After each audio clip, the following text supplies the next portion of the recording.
Hello, hello, amis cancer, j'espère que vous allez bien. Je suis ravie de vous retrouver pour cette nouvelle guidance sur la semaine du 13 au 19 avril. On va aller voir tout de suite quelle est l'énergie principale qui vous accompagne sur cette semaine, amis cancer. Si vous souhaitez prendre un rendez-vous avec moi privé, n'hésitez pas à m'envoyer un petit message. Vous allez sur mon profil TikTok, vous pouvez m'envoyer un message directement via TikTok. Sinon, vous avez mon numéro qui s'affiche normalement sur mon profil. Vous pouvez m'envoyer un petit SMS. Voilà. Alors, un guide de lumière. Parfait, un guide de lumière. Alors, c'est vous ou c'est quelqu'un qui vous entoure? On va aller voir ça. Un guide de lumière. Je pense que vous êtes appelé à aller dans une direction, hein. On vous pousse à avancer quelque part. Il y a peut-être ce côté aussi où il faut être à l'écoute des signes qu'on vous envoie. Peut-être que vous avez des rappels. Vous avez des synchronicités, vous avez des heures miroirs, des choses comme ça, des mots qui reviennent sans arrêt, des panneaux d'affichage, des plaques d'immatriculation, des choses comme ça qui reviennent sans arrêt. Donc, soyez à l'écoute de toutes ces choses-là. Allez, on y va pour vous, amis cancer. Qu'est-ce qu'on a? Ouh, le jugement, le jugement et les amoureux. 2 arcanes majeures. Ok, donc ici, je pense que vous êtes dans une période de votre vie où il y a un choix important qui est en train de se faire, que vous devez prendre une décision concernant une situation qui est très importante. Soit vous allez être amené justement à devoir faire un choix. Ce choix, ça peut être dans n'importe quel domaine, mais ça peut être également dans le domaine sentimental. Peut-être qu'au niveau du couple, il y a peut-être une décision à prendre. On va aller voir de quoi il en retourne pour nos amis cancer.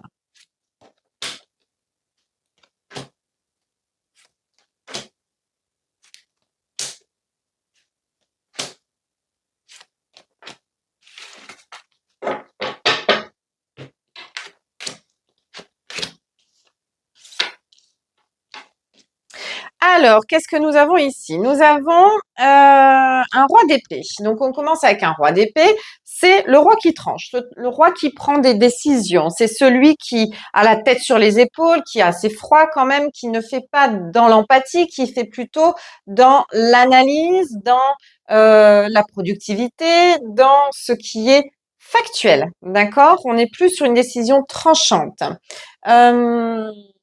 Vous pouvez jouer autant que vous voulez avec l'émotionnel et tout ça. Quand vous avez un roi d'épée qui tranche, c'est pas ce qui compte en premier pour lui. Voilà. J'ai également un 4 d'épée. Alors peut-être que ce roi d'épée, il est un petit peu fatigué justement à devoir peut-être prendre tout le temps les mêmes, enfin pas les mêmes décisions, mais les décisions importantes. Peut-être que il y a un choix, un dilemme justement qui est assez lourd à faire, à porter et qu'on s'en sent un peu fatigué. On a besoin de prendre peut-être du recul par rapport à cette situation. En tout cas, tout ce qu'on nous dit ici, c'est qu'avec ce 9 de denier, on nous parle de récolte. On nous parle justement de quelque chose qui est en train d'aller de l'avant. Je pense que peut-être que les décisions que vous avez prises vont aller dans le bon sens. Vous allez commencer à récolter en fait le fruit de vos décisions. Ce qui est grandement le cas puisque ici, avec la reine de bâton, on est vraiment sur quelqu'un qui s'épanouit, qui brille, qui est dans l'action, qui fait ce qu'il veut et ce qu'il aime surtout. Ça vibre beaucoup en fait, hein. Il y a beaucoup de... Vous voyez la lumière là où elle est? Au-dessus, la lumière au-dessus. Voilà. Il y a un côté comme ça hyper lumineux, comme si, tac, c'était pour vous en fait. On vous offre cette porte de sortie, cette opportunité de vous épanouir dans ce que vous aimez en fait et ce qui va vous faire vibrer. Ok. Alors, étrangement, j'ai 2 cartes d'équilibre, une où on est un peu perdu et une où on est justement sur un bon dosage, un donnant-donnant. Donc, j'ai le 2 de denier. Le 2 de denier qui nous parle justement de ce déséquilibre que l'on peut avoir concernant certaines situations, certaines prises de décision, qu'on est tenté d'aller à droite, puis finalement d'aller à gauche, on ne sait pas trop, on est un peu perdu et qu'on a besoin un petit peu d'un temps de repos peut-être justement pour prendre cette décision, pour savoir quelle est la meilleure option pour soi, d'analyser, comme ce roi d'épée, d'analyser les faits, justement, pour que ce roi d'épée puisse laisser place à cette reine de bâton, d'accord, pour faire le meilleur choix possible. En tout cas, ici, avec ce 6 de denier, on nous parle de donnant-donnant, on nous parle de belle communication, on nous parle de juste milieu, on nous parle de quelque… Pour moi, c'est propre, j'entends propre. Il y a une décision qui est propre. Alors, juste, je suppose, mais il y a rien de caché en fait, il y a rien de malsain, c'est clean, comment dire, c'est évident, d'accord? Une sorte d'évidence dans une prise de position, dans une décision.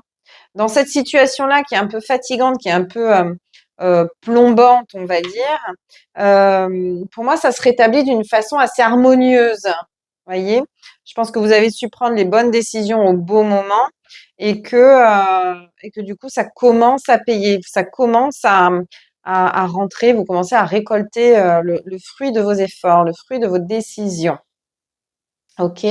Alors, il peut y avoir un couple également, donc un roi d'épée, une reine de bâton, donc un homme qui serait d'un tempérament assez autoritaire, mais assez froid, quelqu'un qui est assez dans l'analyse, qui est assez distant, et à contrario, une reine de bâton qui, elle, alors c'est l'euphorie, c'est le soleil, c'est l'action, c'est voilà. Il peut y avoir ces deux personnes-là face à face et qui ont du mal à trouver leur équilibre, mais qui au final, à force de, comment dire, moins se prendre la tête, de moins s'acharner. Alors, j'ai un roi d'épée qui s'acharne à prouver et j'ai une reine de bâton qui s'acharne à se laisser vivre, en fait. Vous voyez, c'est deux tempéraments un petit peu complètement contradictoires.